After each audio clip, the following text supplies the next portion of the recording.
Good evening, students. Today we will start one subject, a beautiful subject, a mother of mechanical engineer. Why we consider as a mother of mechanical engineer? In just a few moments we will learn. The subject is strength of material.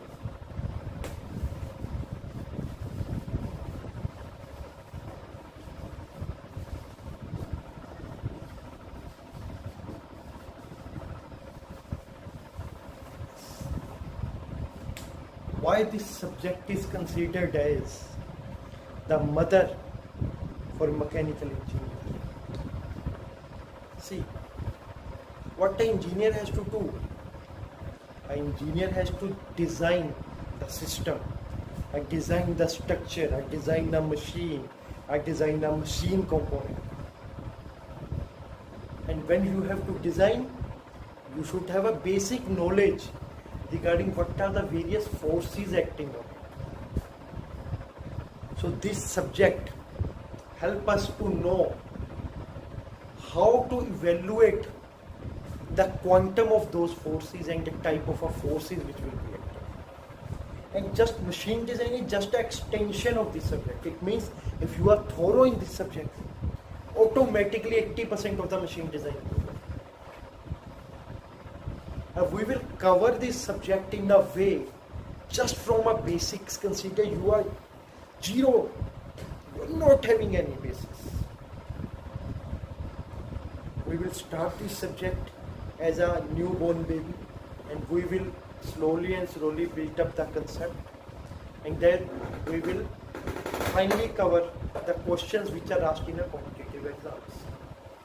See, always before starting any work in our life, I'm not only telling about study, any work in our life, you should convince yourself that what is the need of this subject, what is the need of that work. See, now we will see what is the need of this subject. Firstly, most of you are preparing for the competitive exam.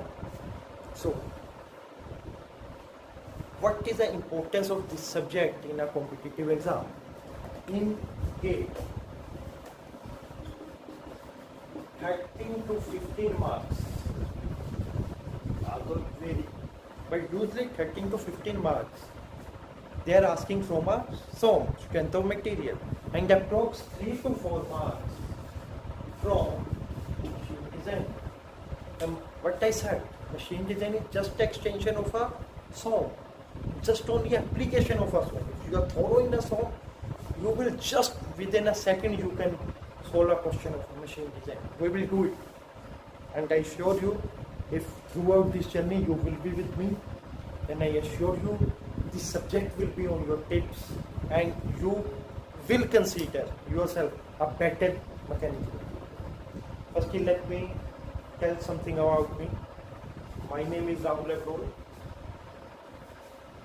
I have cleared GATE twice with 99.9 percentile in 13-14. I cracked engineering services. I reached up to the CSC interview. I have cracked many state exams, and I have worked in BARC for approx 3 years, and now I am working in Indian Ordnance Factories after clearing the engineering services. See here. Firstly, we have already read mechanics.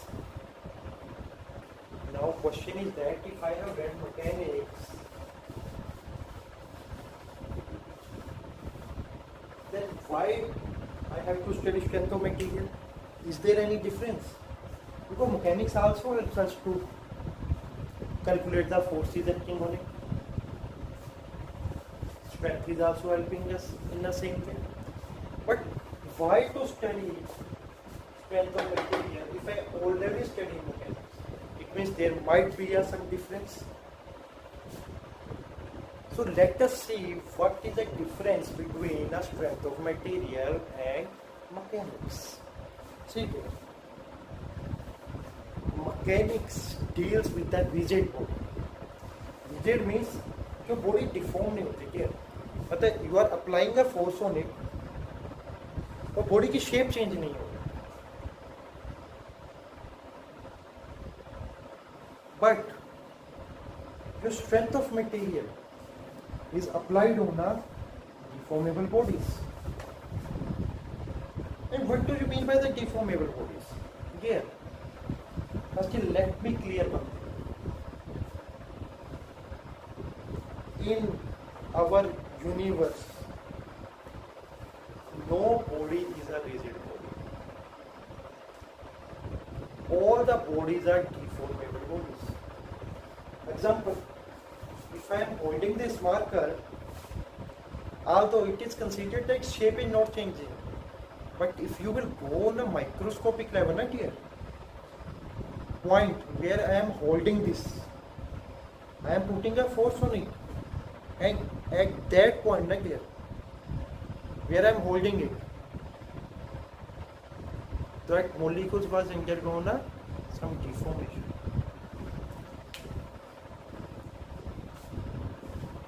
Okay, what is the difference between mechanics and this basic difference? What we have seen. Now we will write strength of material as form. Mechanics and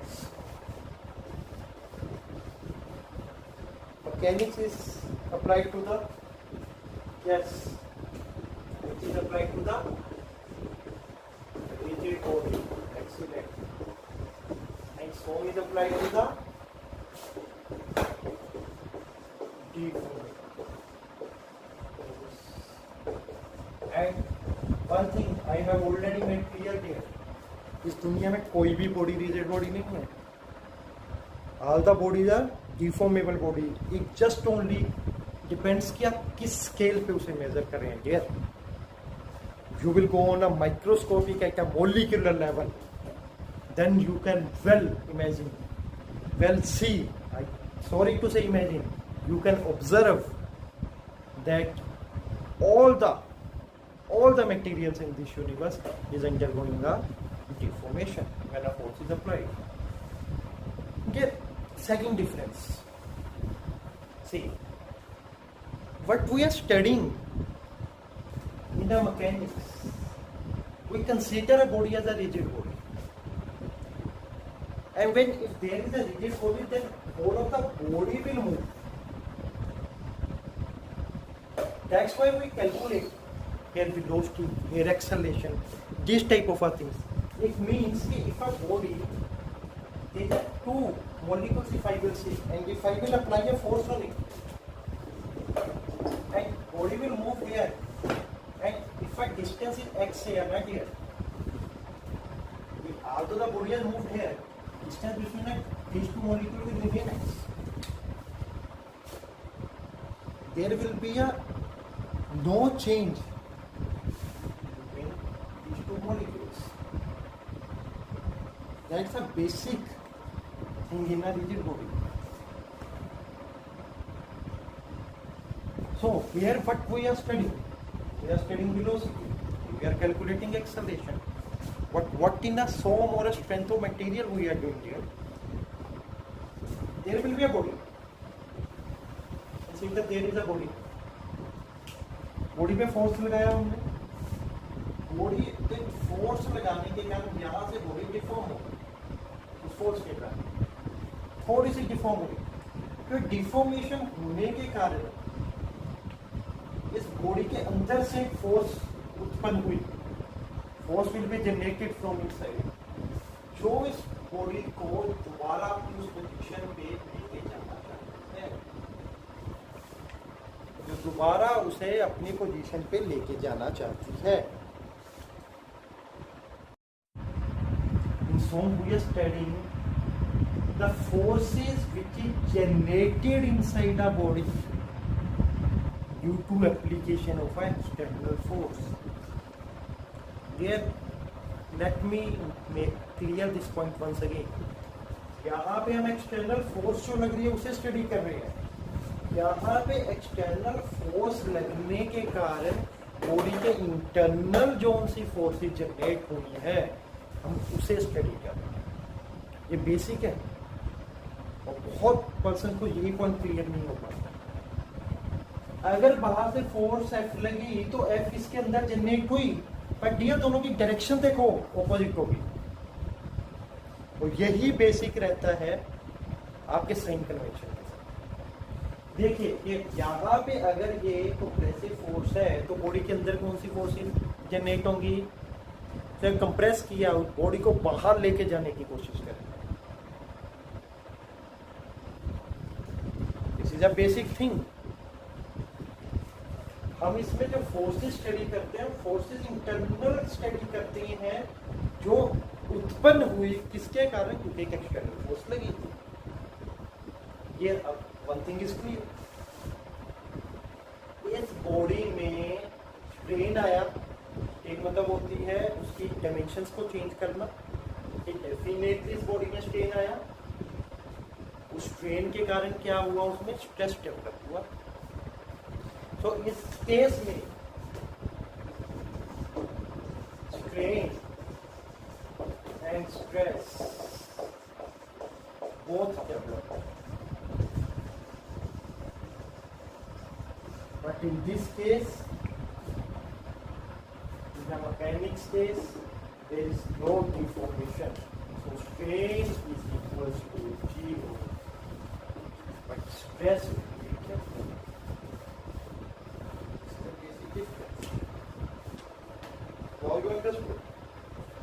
समझ गए आप? Actual में कुछ तो फर्क है subject में, होमी और मैकेनिक्स में उस पर डिफरेंस है। मेजर डिफरेंस क्या है भैया? यहाँ पे डिफॉर्मेशन हो गया, यहाँ पे जहाँ जिस फोर्स को स्टडी करते हैं वो वाली फोर्स है जो एक्सटर्नल फोर्स के कारण लगने के कारण जो बॉडी के इंटरनल से जनरेट हो रही है। लाइक का स्प्रिंग आप समझ लीजिए, जैसे स्प्रिंग रहता है ना डियर, आप स्प्रिंग को प्रेस करते हैं, आप छोड़ते हैं, स्प्रिंग अपनी प्लेस पे वापस आता है। वापस कैसे आता है? कोई ना कोई फोर्स तो होती है ना डियर, वही उसे उस पोजीशन पे लेके आ रही है। पर वो जो इंटरनल फोर्स है ना जो जनरेट हुई है हम उसे स्टडी कर रहे हैं। हर बॉडी एक ऐसा एक्ट करती है, हर बॉडी स्प्रिंग की तरह एक्ट करती है डियर, लेकिन वो जिस लिमिट तक स्प्रिंग की तरह एक्ट करती है उसे हम बोलते हैं इलास्टिक।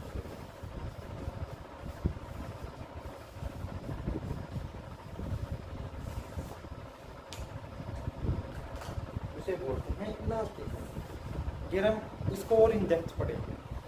पहले मैं कुछ बेसिक्स और बताता हूँ। आप बेसिक्स तो आप समझ लीजिए, आपको सॉम पढ़ना क्यों। अब इसमें बेसिक्स आ गए, कुछ चीजें हैं वो थ्रू आउट सॉम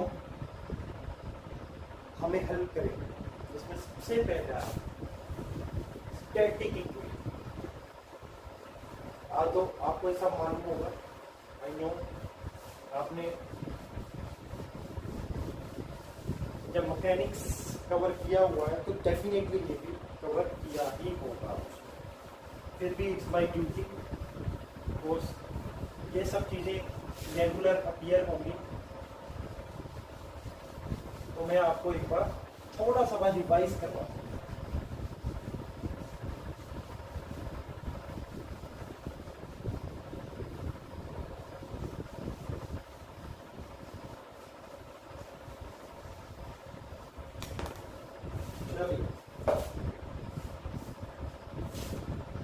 हम अब स्टार्ट करते हैं बेसिक्स जो हमें इसके लिए हेल्प चाहिए, हमें हेल्पफुल होंगे जो वापस हो। सबसे पहले है स्टैटिक।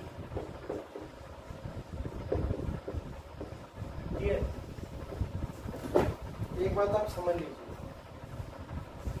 इस दुनिया में जो भी चीज़ है वो अल्टीमेटली सब फोर्सेस को बैलेंस करके ही एग्जिस्ट कर सकती है। और जब वो सब चीज़ों को बैलेंस करती है तब उसे बोलते हैं वो इक्विलिब्रियम कंडीशन।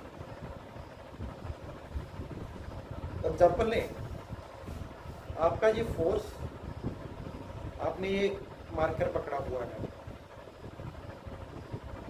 ये यहाँ पे स्टेबल कंडीशन में कैसे एक्ट किया, इसका वेट W नीचे एक्ट किया, उस वेट के अकॉर्डिंग मेरे पाम ने रिएक्शन दिया। मैंने इस मार्कर को नीचे छोड़ा, देखिए नीचे गिरा। क्यों गिरा भाई? ये तो इक्विलिब्रियम में था, इसलिए बिकॉज इसको जो रिएक्शन देने वाला हाथ था उसको मैंने हटा दिया था। इसका वेट W से एक्ट कर रहा था, वो तब तक एक्ट करेगा जब उस वेट को बैलेंस करने वाला उसे रिएक्शन नहीं मिल जाता। ये हो सकता है वो अपना हाथ दे रहा हो सकता है फ्लोर पे गिर के उसे मिला। सो अल्टीमेटली वो इक्विलिब्रियम में तो जाएगा ही। इक्विलिब्रियम कंडीशन होती क्या है कि summation of all forces should be equal to 0। और इससे अगर आप फर्दर ब्रेकअप करें, it means summation of FX, you will consider axis, x-axis, y-axis, z-axis, whatever axis you will consider. Fx should be equal to 0. Summation of fy should be equal to 0.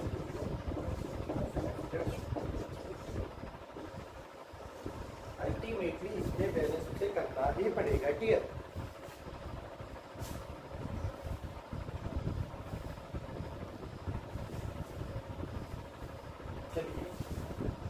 पहला basics तो हमारा clear हो गया। अब हम second समझते हैं, इसमें वेरियस एक्सिस का बार बार हम जिक्र करेंगे, longitudinal axis and centroidal axis.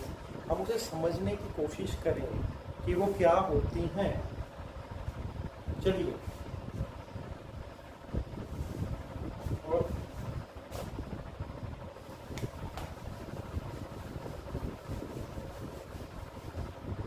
आप देखेंगे मैकेनिक्स की कोई भी आप सोम की बुक देंगे, उनमें एक्सिस लिखी होगी, पहले centroidal axis, polar axis mention होगी। और अगर आपको ये चीज़ भी क्लियर नहीं है कि किसको सेंट्रोइडल किसको पोलर कहते हैं, तो क्या है डेरिवेशन या फिर क्वेश्चन समझना थोड़ा डिफिकल्ट हो जाता है। इम्पॉसिबल मैं नहीं कहूँगा, डिफिकल्ट हो जाता है। चलिए, इसको ध्यान से समझिएगा। पूरे की पूरी जो हमारी सॉन्ग है उसके आप देखेंगे, आप इन एक्सिस के ऊपर ही चलेगा। इस एक्सिस को समझना बहुत जरूरी है, किसको क्या बोलते हैं। देखिए,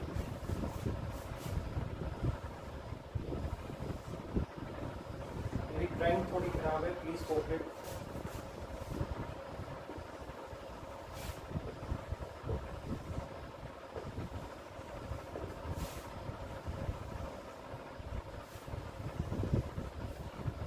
बॉक्स से समझने का ट्राई करते हैं कौन सी एक्सिस को क्या होगा। तो देखिए, हमने अपने इंजीनियरिंग के फर्स्ट ईयर में हमेशा हमने क्या किया था, एक हमने इंजीनियरिंग ड्राइंग की थी, याद होगा सबको। उसमें वेरियस फेसेस होते हैं, इसे क्या बोलते हैं फ्रंट फेस, इसे क्या बोलते हैं साइड फेस, इसे क्या बोलते हैं टॉप फेस। अब देखिए, ये किस शेप का है वो आपको कहां से पता चलता है, जब आप साइड से देखते हैं। साइड से देखने से उसकी शेप का पता चलता है, वो सर्कुलर है, वो रेक्टेंगल है। इट मीन्स क्या है, देखो अगर ये सर्कुलर भी होगा, ऐसा होगा, मान लीजिए सिलिंड्रिकल है, अगर आप इसका फ्रंट ड्रा करें, टॉप ड्रा करेंगे तब भी ये आएगा, ये इसका फ्रंट ड्रा करेंगे तब भी ऐसा आएगा, साइड से करोगे तो सर्कल आएगा। आपको ही मालूम है इस चीज का। एक मीन्स क्या है, शेप हमें किससे पता चलती है, साइड से पता चलती है। जब साइड से पता चलती है उसे बोलते हैं profile. What does it mean? मतलब प्रोफाइल बता रहा है, शेप बता रहा है उसकी, डियर नाम ही बता रहा है कि वो प्रोफाइल उसकी शेप को बता रहा है। That's why it's a profile. अब डियर हमने एक मास मूवमेंट ऑफ इनर्शिया पढ़ा होगा +1 में। मास मूवमेंट ऑफ इनर्शिया क्या होगा, जहाँ पे बॉडी का पूरा मास एक्यूमुलेट हो रहा है। ऐसे डियर 100 में एरिया मोमेंट ऑफ इनर्शिया होता है। सिमिलर वे इट मीन्स इस पूरे एरिया का एक सेंट्रॉइड कहाँ पे है, सेंट्रॉइड कहाँ पे है, जहाँ पे इसका एक सेंट्रॉइड होगा उसको हम मार्क करेंगे। ठीक है क्या? अब देखिए ये कितने प्रोफाइल प्लेन से बना हुआ है, ये इनफाइनाइट प्रोफाइल प्लेन से बना है। कैसे? देखिए ये प्रोफाइल प्लेन है, ये भी तो उसका प्रोफाइल प्लेन है, ये भी उसका प्रोफाइल प्लेन है। ऐसे आप कितने ही लेवल पे चले जाइए प्रोफाइल प्लेन आप बना सकते हो। अब ये प्रोफाइल प्लेन का एक सेंट्रॉइड भी होगा, एग्री? एक प्रोफाइल प्लेन का सेंट्रॉइड होगा, एग्री कर रहे हैं आप? और जब आप उस प्रोफाइल प्लेन के सेंट्रॉइड को ज्वाइन कर देंगे तो आपके पास एक एक्सिस आ जाएगी प्लेन। ऐसे इनफाइनाइट प्लेन है, इनको आपने पकड़ा, उनको ज्वाइन कर दिया। ज्वाइन करने से क्या आया कि यार आपके पास एक एक्सिस आ गई। तो जब आपके पास एक एक्सिस आ गई तो उस एक्सिस का नाम क्या देंगे आप? उसका नाम देंगे आप लॉन्गिट्यूडनल एक्सिस। इसे बोलते हैं कि लॉन्गिट्यूडनल एक्सिस।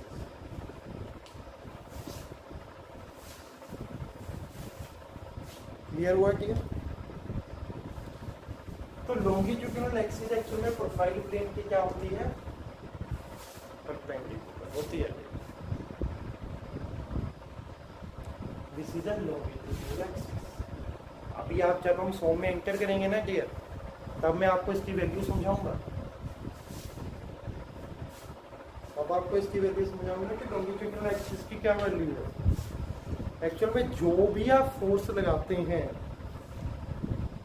वो क्या लॉन्गिट्यूडनल एक्सिस पे एक्ट कर रही है या नहीं कर रही है, वो डिफाइन करेगी उस बॉडी में किस टाइप के स्ट्रेसेस आएंगे। सबसे बढ़िया बात समझे आप? आपकी फोर्स कहाँ पे लग रही है वो आपका डिसाइड करेगी कि उसमें किस टाइप की फोर्सेस या स्ट्रेसेस डेवलप होंगी। बहुत वैल्यू है इसकी। देखिए उसके अलावा इस एक्सिस पे इनफाइनाइट नंबर ऑफ एक्सिस है। इस पॉइंट हर एक एक्सिस, ये भी एक्सिस है, ये भी एक एक्सिस है, ये भी एक्सिस है, ये भी है, ये भी है, ये भी है, ये भी है, ये है, ये है, इनफाइनाइट नंबर ऑफ।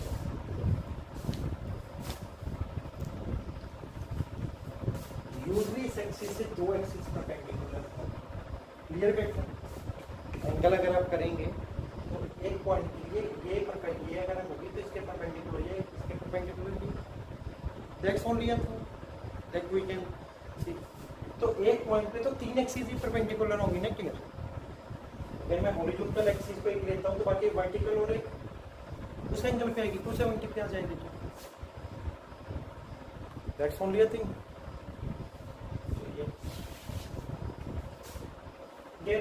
याद रखिएगा प्रोफाइल प्लेन आपको बताता है शेप, और शेप पे बहुत चीजें डिपेंड करती हैं। जो एरिया मोमेंट ऑफ इनर्शिया होता है वो शेप पे डिपेंड करता है। चाहे प्रोफाइल प्लेन की अपनी वैल्यू है, लॉन्गिट्यूडनल एक्सिस की अपनी वैल्यू है। ये हमें हेल्प करेगा पूरी की पूरी फॉर्म में ये बताने में कि स्ट्रेसेस किस टाइप की बॉडी में डेवलप होने वाली करेंगे। Don't panic. एक एक एग्जाम्पल हम करेंगे, एक एक बेसिक उठाएंगे जिससे आपको सब चीजें क्लियर हो। चलिए इसके बाद हम देखते हैं कि हर एक चीज में स्पोर्ट वर्ड बहुत यूज होता है पूरी सोच में। बल्कि मैं तो कहूँगा हमारी जो बुक्स है ना वो बहुत रैंडम बना दी जाती है। एसएफटी पीएमटी बहुत जल्दी आ जाता है, तो इतनी जल्दी नहीं आना चाहिए मुझको। ये सबसे पहले स्पोर्ट को आपको एक्सप्लेन करना पड़ता है, कौन सी स्पोर्ट कैसा उसके ऊपर रिएक्शन देगी। देखिए सबसे पहले हम पढ़ते हैं, चलिए रिएक्शन क्या होता है। देखिए रिएक्शन क्या चीज है? जब आप किसी चीज को करने लगे उससे ऑपोजिट जो फोर्स मेरे ऊपर आए वो रिएक्शन है। रिएक्ट करना, इंग्लिश का वर्ड है रिएक्ट, मतलब कुछ ना कुछ हुआ होगा तभी तो आप रिएक्ट करोगे, नहीं तो आपकी चीज एक्शन कहलाएगी। इट मीन्स कहीं से कुछ हुआ और उसका ऑपोजिट आपने दिया, इट मीन्स आपने रिएक्ट किया। ऐसे फोर्सेस के केस में फोर्सेस लगी, उसकी मूवमेंट करवाना चाह रही थी, इसकी मूवमेंट हो नहीं पाई। देखो डियर, कहने का क्या मतलब है, एग्जांपल लेके चलते हैं। आई थिंक होप अभी सभी को ये पॉइंट क्लियर हो चुके होंगे।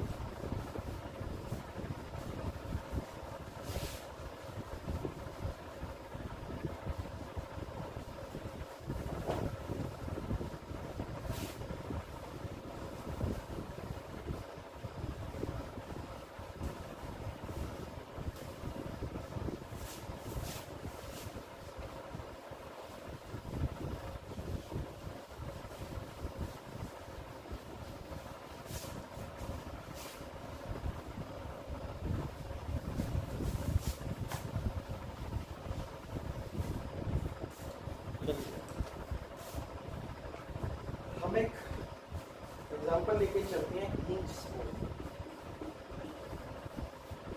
देखिए हिंज का मतलब क्या होता है, आपने अपने डोर्स देखी हैं, घरों के दरवाजे हैं, उन पे देखिए एक तरफ पे तो ओपन होता है क्लियर, एक तरफ पे क्या रहता है, उस पे ऐसे लगा रहता है एक छोटा सा ऐसा मेटेलिक कंपोनेंट, छोटा सा मेटेलिक कंपोनेंट लगा रहता है।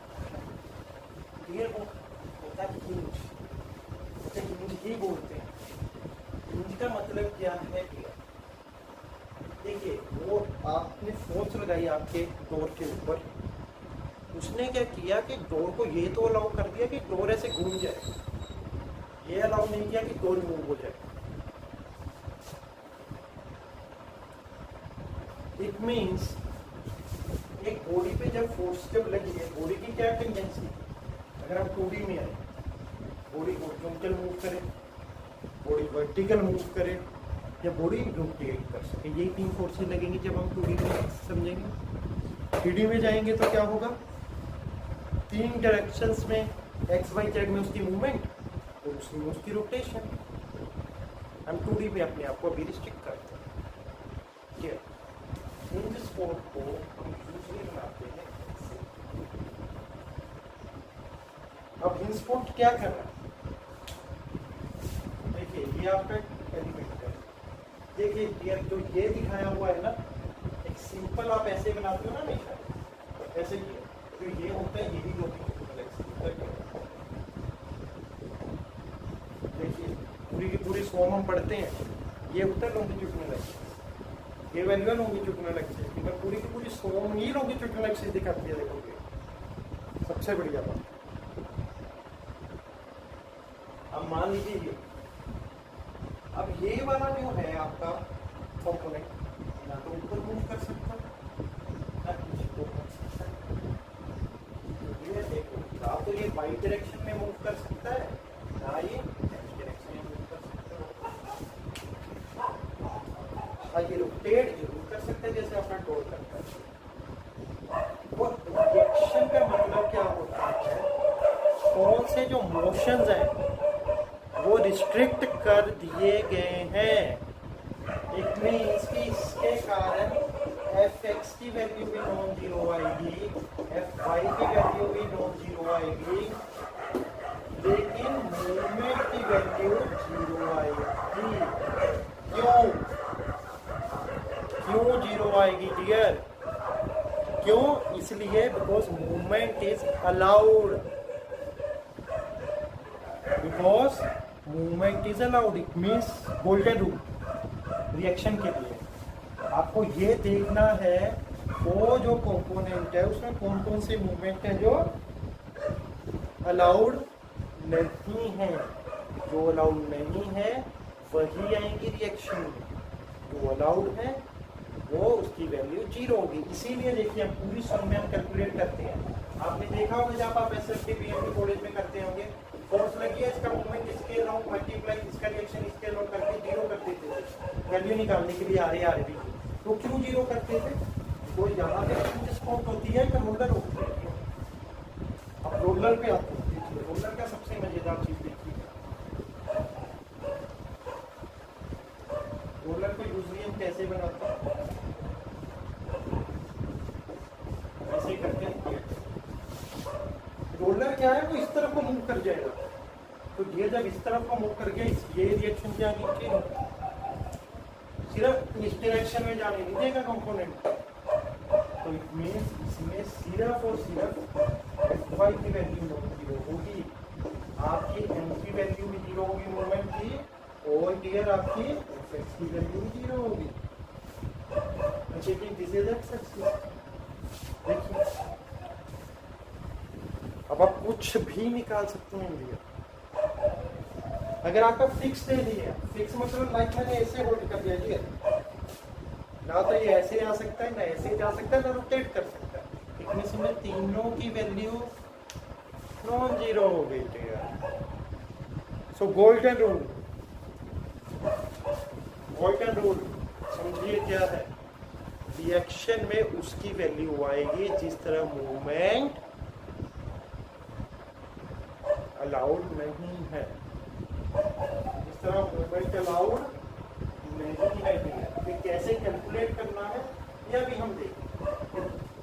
तो अभी हम सिर्फ बेसिक देखेंगे, इससे कि हमें अपने बेस को तैयार कर पाएंगे। सो अभी देखिए आपने लॉन्गिट्यूडिनल एक्सिस समझ लिया, प्रोफाइल प्लेन समझ लिया, और आपने स्टैटिक इक्विलिब्रियम समझ लिया, और आपने रिएक्शन समझ लिया। देखिए इसमें क्योंकि +1 का ही टॉपिक है मास मोमेंट ऑफ इनर्शिया, तो मैं आपको एक रिक्वेस्ट करूंगा, इसमें एक चैप्टर आता है एरिया मोमेंट ऑफ इनर्शिया, आप प्लीज उसे एक बार गो थ्रू होंगे, सोनली जस्ट 15 to 20 मिनट्स पर। ऑल दो मैं टेबल पूरा प्रोवाइड कर दूंगा, आपको वैल्यू बता दूंगा किसकी क्या होती है, जैसे रेक्टेंगल की 1/12 BD3, सर्कल π/64 d⁴ मैं प्रोवाइड कर दूंगा, पर वो डिराइव कैसे हुई है वो आप थोड़ा सा देखेंगे, वही बेसिक है मास मोमेंट ऑफ इनर्शिया। एक बार गो थ्रू हो जाइए, कोई भी स्पेसिफिक प्रॉब्लम होगी मैं अपनी ईमेल दूंगा, उस पर प्लीज में इशू को अपने कर दीजिएगा, I will do it also. हाँ अगर आप कहेंगे हम उसकी भी क्लास ले लेंगे, ऐसा कोई इशू नहीं, ठीक है। पर वी एक्सपेक्ट कि हम एक इंजीनियर हो चुके हैं, तो +1 +2 के कंसेप्ट तो हमारे क्लियर ही हैं। तो कॉम्पिटिटिव एग्जाम भी उसके बाद हमने दिया है, IIT का दिया है, तो उसी के बेसिस पे एरिया मोमेंट ऑफ इनर्शिया, ठीक है। चलिए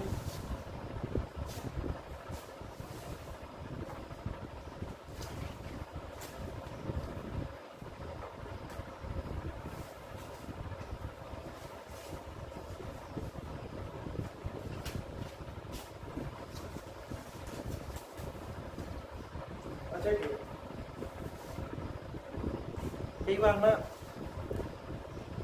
आपका एग्जामिनर जो पूछ लेता है, पर इंटरव्यू वाला जरूर पूछता, वो क्या करेगा, आपको डायग्राम दे देगा, इधर सिग्मा दे देगा, सिग्मा में स्ट्रेस दे देगा, इधर स्ट्रेन दे देगा, और पूछेगा आपसे ये बताओ इसमें परफेक्ट इलास्टिक बॉडी कौन सी है, परफेक्ट प्लास्टिक बॉडी कौन सी है। ये हम प्रॉपर बुक्स सब स्टडी करें, समय आने दीजिए, मैं बहुत जल्दी कभी जंप नहीं उस पर करूँगा। आधो बुक्स में आपको स्टार्टिंग ही बुक्स लॉ से मिल जाता है, ये उससे पहले बेसिक्स को क्लियर होती क्या है चीज, किस टाइप की फोर्सेस आएंगी, कब उस पर मूवमेंट ऑब्जर्व होगा, कब सिर्फ नॉर्मल फोर्सेस आएंगी। नॉर्मल फोर्सेस होती हैं तो क्या होती हैं, मूवमेंट होता है तो क्या होता है, और मूवमेंट आने से क्या होता है, ट्विस्टिंग मूवमेंट क्या होती है, ऐसा बेसिक समझिए, उसके बाद इस पे जंप करने का बेनिफिट है, then only you can realise its importance. ये तो मेरा थोड़ा टीचिंग का भी अलग है, आई फोकस ऑन बेसिक्स आपके बेसिक्स पहले स्ट्रॉन्ग फाउंडेशन बनानी है मेरे को, then we will come to this topic. It will takes at least 5 to 6 hours आपके बेसिक्स बनाने, और वो यूजली बुक्स में नहीं मिलता कि ये भी बता दें।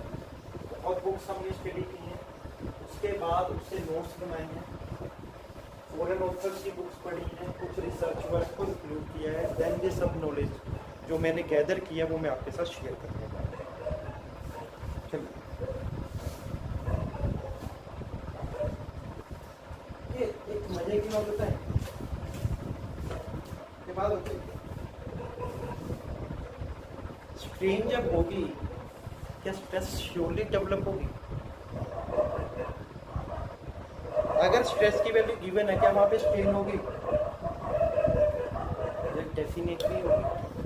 स्ट्रेस तभी पिक्चर में आएगी अगर वहाँ पे स्ट्रेन होगी।